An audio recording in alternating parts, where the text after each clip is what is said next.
So hello guys, very good morning from Pandav Sera. और track पे आज हमारा जो है थर्ड दिन है। और आप सोच रहे होंगे मैं इतने बड़े पत्थर के ऊपर क्या कर रहा हूँ। आप मेरे पीछे देख रहे होंगे, ये मैंने सारे कपड़े यहाँ पे धूप में सुखाने के लिए डाले हुए। इसके पीछे का रीज़न ये है कि इस ट्रैक का जो हमारा सेकंड दिन था, यानी कि मधमेसर से पांडव सेरा वाला, ये मेरे को लगता है एक और बैड डे के रूप में इसको कह सकते हैं। क्योंकि कल हुआ क्या, एक तो पूरे रास्ते में कोहरा था, उसके बाद आधे रास्ते से भयंकर वाली बारिश लगी। और जैसे यहाँ पे पहुँचे ना, उसके बाद सबसे पहले तो रहने का जुगाड़ किया। अभी दिखाऊंगा मैं आपको कि हमने कल रात को टेंट कहाँ पे लगाया। जैसे हमने टेंट लगाया, उसके बाद हमने स्टोव जलाया। पहले उसमें चावल तो बन गए जैसे तैसे करके, उसके बाद स्टोव ने जलना बंद ही कर दिया। और चलो, स्टोव ने जैसे तैसे बंद कर दिया काम करना। उसके बाद बारी आई फिर स्लीपिंग बैग की, जो कि हमारे पूरे अंदर तक गीले थे। और फिर काफ़ी कोशिशों के बाद उसको कपड़ों से साफ करके फिर उसको थोड़ा बहुत सोने लायक सुखाया गया। फिर उसके बाद बारी आई अपने बैगों की। बैग में जितने कपड़े निकाले ना, सारे गीले थे। तो अब इससे और बैड डे क्या हो सकता है। तो अभी बस इन्हीं कपड़ों को यहाँ पे मैं पत्थर पे सुखाने के लिए आया था। अभी हमारा जो प्लान है वो, हम लोग जा रहे हैं नंदी कुंड। यहाँ से है 5-6 किलोमीटर। तो ये गाइस अभी सुबह के बज रहे हैं 6:30 और 7। और गाइस अब हम तैयार हो रहे हैं नंदी कुंड के लिए। मेन दिक्कत ये होगी, हमारा जो स्टॉप था वो हो चुका ख़राब। अब दिक्कत ये है कि आग की प्रॉब्लम। और अपना भाई उठ चुका है, योगेश भाई। कैसा सफर भाई? Good morning. कैसे हो? कमर दर्द हो गया बहुत भयंकर। ऊपर खबर था, मैट्रेस गीली थी। स्टॉप ने धोखा दे दिया गाइस। तो यहाँ देखो, लकड़ी ही काम आती है जंगल में, तो हमें सब भी प्रिपेयर। ठंड से हालत ख़राब हो चुकी है। और ऐसा है ना भाई, कल का जो दिन था ना, मेरे को लगता है कि लाइफ का सबसे बैड दिन था। मेरे साथ 2 बार ऐसा हो चुका है। पिछले साल में मधमेसर आया था, उस टाइम क्या हुआ कि रात को बारिश लगी और रात को हमें जैसा टेंट था ना, ऐसे उठा के भागना पड़ा। और यहाँ क्या हुआ, सेम ऐसी कंडीशन हुई। सबसे पहले क्या हुआ, हमारा जो स्टॉप है ना, उसने काम करना ही बंद कर दिया। तो खाना क्या था। उसके बाद बात आई सोने की। और सोने में हमारे जो स्लीपिंग बैग थे ना, अंदर तक पूरे गीले थे।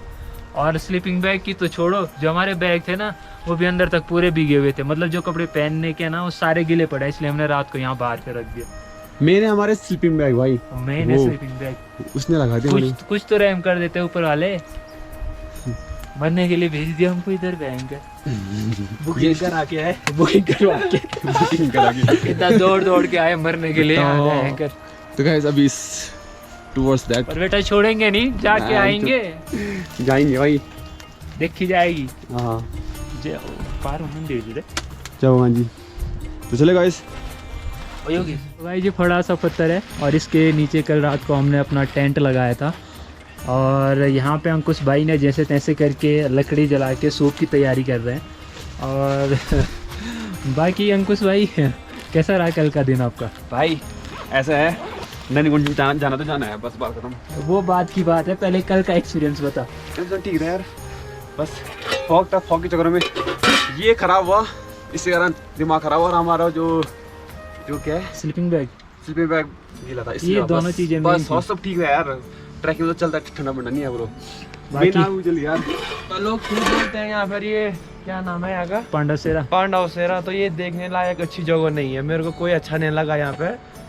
उतना लायक जितना दूर से लोग आता है उतना मजा नहीं है। योगेश भाई, मैं आपको एक बात बता दूं यहाँ की ना, जैसे कि आपको पता ही होगा, यहाँ जगह उतनी खास नहीं है, लेकिन इस जगह की एक मान्यता है। उस मान्यता के बेसिस पे लोग यहाँ पे आते हैं। मेरा मानना तो ये है, क्योंकि यहाँ पे जो कहते हैं ना कि पांडव जब यहाँ पे आए थे तो वो यहाँ पे अपनी खेती वगैरह करते थे। और यहाँ बीच में एक छोटी सी नहर भी है जिससे वो सिंचाई वगैरह करते थे। और हर साल होता क्या है कि यहाँ पे जो धान वगैरह होती है खुद ही उग जाती है और खुद ही कट जाती है। हो सकता है इस चीज़ को देखने के लिए लोग ज़्यादा यहाँ पे आते हैं। वैसे तो देखने लायक उतना बढ़िया तो मुझे भी नहीं लगा यहाँ पे। तो अरुण भाई, मैं भी वही सोच के आया था, वही देखने के लिए आया था वो, लेकिन वो मेरे को दिखा नहीं अभी। अब बाकी हमारा ये है कि नंदी कुंड जाएंगे भाई। मेरा भी एम वही था कि नंदी कुंड जाएंगे हम लोग। पर अभी सुबह, मतलब कल रात को सिचुएशन ऐसी होगी कि आप नंदी कुंड जाएं कि नहीं जाएं। फिर हमारे साथ एक और था बैठा हुआ, अंकुश।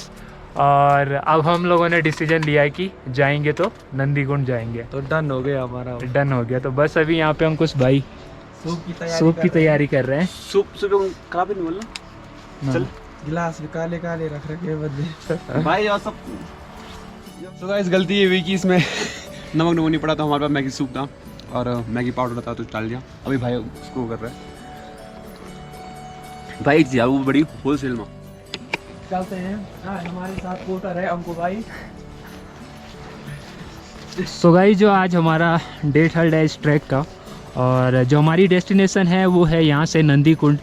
अराउंड शायद 5 से या 6 किलोमीटर नंदी कुंड की यहाँ से डिस्टेंस है, और मुझे लगता है शायद यहाँ पे हम लोगों को जाना है। तो चलिए।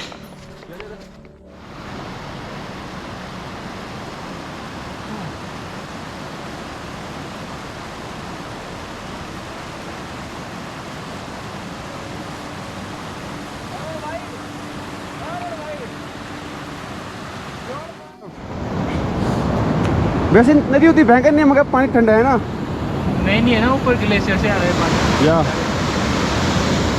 मैं जो हम लगे भाई मैं दस दूँ यहाँ पे आते हो तो देख के आए यार। बहने का तो डर नहीं है, बस भी है ना। बिजली पास होने थे वहाँ। पानी भाई हाँ किले सोचना सो ढक्कन चुना। सो गाइस अभी हम लोग आए हैं यहाँ से, यहाँ पे आपको पत्थर दिखाई दे रहा होगा। वहाँ से जब ऊपर आओगे आपको बीच में एक छोटी सी नदी मिलेगी। इसका जो पानी है ना वो बिल्कुल ठंडा होगा, क्योंकि जो इसका पानी आ रहा है सीधे ग्लेशियर से आ रहा है, और फ्लो इसका थोड़ा सा स्लो ही है। तो देख के इसको पार करें। और ये पूरा पांडव सेरा है यहाँ पे। तो गाइस पहले तो मैं आपको सजेस्ट करूँगा कि आप बिना गाइड के जो नंदी कुंड वाला ट्रैक है ना इसको बिल्कुल भी ना करें। और रही बात अब नंदी कुंड की, तो मैं आपको बता दूं, नंदी कुंड ये वाली जो चोटी है इसके बगल में एक झरना बह रहा है, और इस साइड भी एक झरना बह रहा है। तो हमें इस झरने के साथ साथ लेफ़्ट साइड में जाना है। तो अभी आगे जाके आपको डिटेल में बताऊंगा कि कैसे करके ऊपर जाना है, उसकी क्या मार्क लोकेशन है, कैसे करके आप नंदी कुंड पहुँच सकते हो। और पहली सजेशन तो यही रहेगी कि बिना गाइड के आप यहाँ पे बिल्कुल भी ना आए। तो चलिए। सो गाइस यहाँ से जो पूरी लोकेशन है कुछ इस तरह से है। आपको करना कुछ नहीं है, ये वाला जो पहाड़ है ना इसको अपने माइंडसेट में रखना है। और यहाँ लास्ट में एक छोटा सा पत्थर है, छोटा नहीं बहुत बड़ा पत्थर है, उसके साथ में ऊपर से एक झरना आ रहा है, और ठीक इस साइड से भी एक झरना आ रहा है, और इस साइड से भी एक झरना आ रहा है। तो हम लोगों को करना क्या है, जो हमारी लोकेशन रहेगी पहली वो रहेगी यहाँ पे जो पत्थर है इसको पकड़ना है, मतलब यही वाला पत्थर। और उसके साथ साथ में जो झरना आ रहा है ना उस झरने के लेफ़्ट हैंड साइड से आपको चढ़ाई चढ़नी है टॉप तक, झरने के टॉप तक। तो आपको यहाँ पे कंफ्यूज नहीं हो।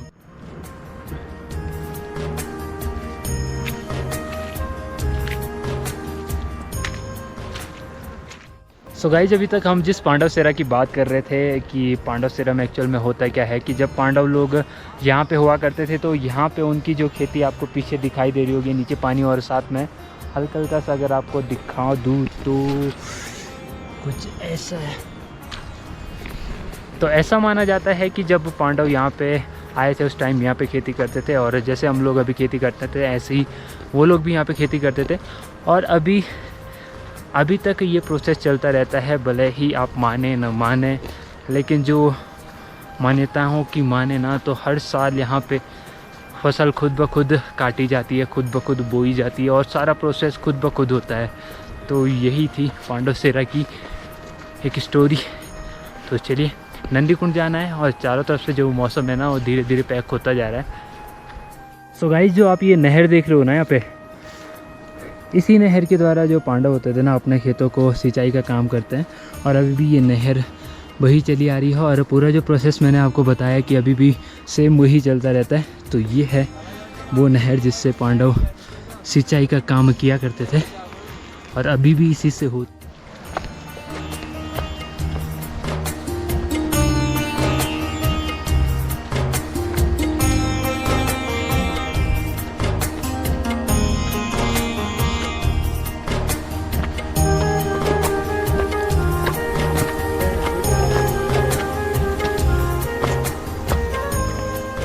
सो गाइज आपको जो ये बड़ा वाला पत्थर है ना इसको मार करके आपको अपनी डेस्टिनेशन की ओर आगे चलना है, और आपको बिल्कुल भी कंफ्यूज नहीं होना है, क्योंकि इसके साथ में एक झरना ऊपर से आ रहा है, और इधर से भी 2-3 झरने ऊपर से आ रहे हैं। एक यहाँ से आ रहा है, एक यहाँ से आ रहा है, एक यहाँ से आ रहा है। आपको इनसे कोई लेना देना नहीं है, जो पत्थर के साथ साथ में झरना आ रहा है, इसी से आपको चढ़ाई करनी है ऊपर टॉप तक, जहाँ से झरने का वाटरफॉल स्टार्ट है। तो आपको यहाँ पे थोड़ा देख के बिना कंफ्यूज हुए। तो गाइस ये रहा बड़ा सा पत्थर और इसके साथ में ये ऊपर से आती हुई छोटी सी नदी, और उसके साथ में हम लोगों को इस छोटे से बुग्याल से ऊपर जाना है और इस टॉप तक जाना है। आप यहाँ पे आके बिल्कुल भी कंफ्यूज ना हो।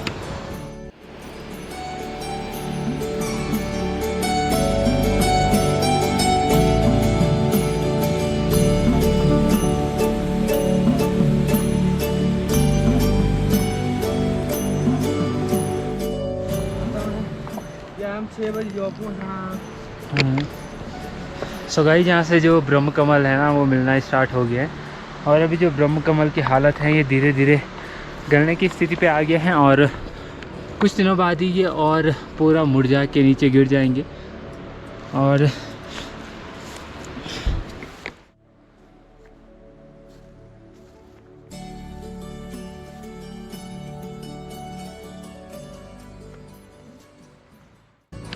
तो गाइस हम यहाँ से आए हैं। देखो गाइस, यहाँ से आपको इस गधेरे को पकड़ते पकड़ते स्टॉप तक आना है एक बार। उसके बाद आगे का रास्ता आप देखते हैं कहाँ से है। तो पहले तो स्टॉप तक आए, फिर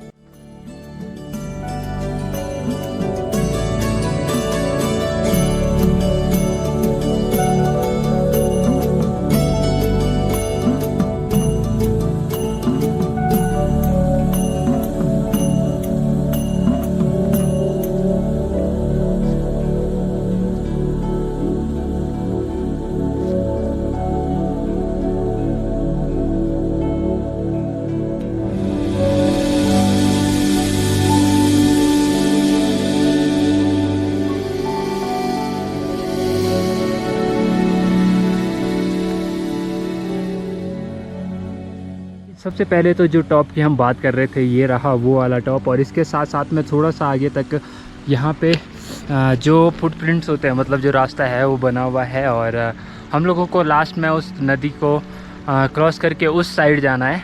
और जैसे जैसे आप चढ़ाई पे चढ़ते जाओगे आपको जो सांस लेने में थोड़ा बहुत दिक्कत भी हो सकती है, और साथ में जैसे ही आप थोड़ी हाइट पे जाओगे ना, आपको जो ब्रह्म कमल है ऐसा लगेगा जैसे कोई बगीचा यहाँ पे खिला हुआ हो, और साथ में आपको जो ब्रह्म कमल है ना फ्रेश मिलेंगे। जैसे कि आपने नीचे देखा होगा कि वो गर्मी से गल गए होंगे या टेम्परेचर की वजह से उस पर असर पड़ गया होगा, थोड़ा फीके पड़ गए थे, लेकिन यहाँ पे आपको पूरे फ्रेश ब्रह्म कमल मिलेंगे।